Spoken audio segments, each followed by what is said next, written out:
هل تعتقد أنك جربت أطعمة غريبة في حياتك؟ استعد، لأنك على وشك التعرف على 10 أكلات موجودة بالفعل، لكنها ستجعلك تقول: مستحيل أن آكل هذا. تابع معنا حتى النهاية، فالأكلة رقم 1 هي الأكثر جنوناً على الإطلاق. بيض النمل، تايلاندا. في تايلاندا يتم تقديم بيض النمل الأبيض كطبق فاخر، يتم طهيه مع الأعشاب والبهارات، ويقال إن طعمه قريب من الزبدة مع لمسة حمضية غريبة. 9. أخطبوط حي في كوريا الجنوبية. نعم، حرفيا إنه حي. يتم تقديم الأخطبوط وهو يتحرك في الطبق، ويقوم الزبون بمضغه بسرعة قبل أن تلتصق أذرعه بسقف الفم. 8. سمك الفوجو السام. سمكة قاتلة إذا لم يتم إعدادها على يد طهاة معتمدين. تحتوي على سم قاتل يمكنه إنهاء حياتك خلال دقائق، لكن اليابانيين يعتبرونها تحديا للطهاة ومحبي المغامرة. 7.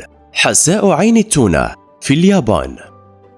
نعم، يتم تقديم عين التونة الكبيرة مسلوقة مع البهارات.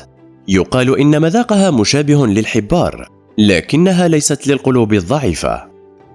6. كاسو مارتسو، جبن الدود بإيطاليا. هو نوع من الجبن يحتوي على ديدان حية تساعد على تخمير الجبن.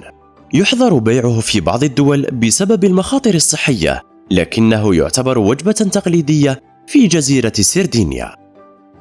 5. حساء الخفافيش، ميكرونيزيا.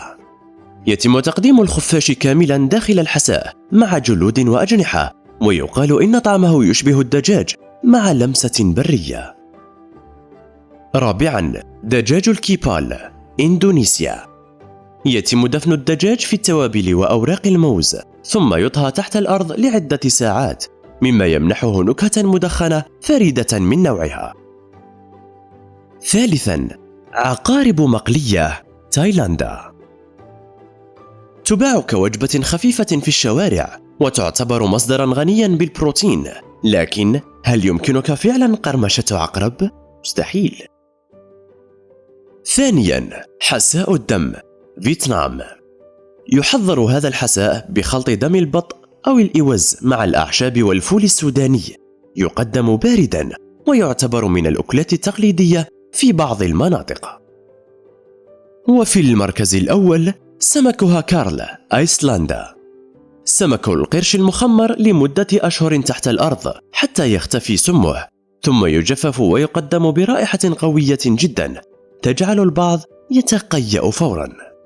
وختاما، أي من الأكلات تجرؤ على تجربتها؟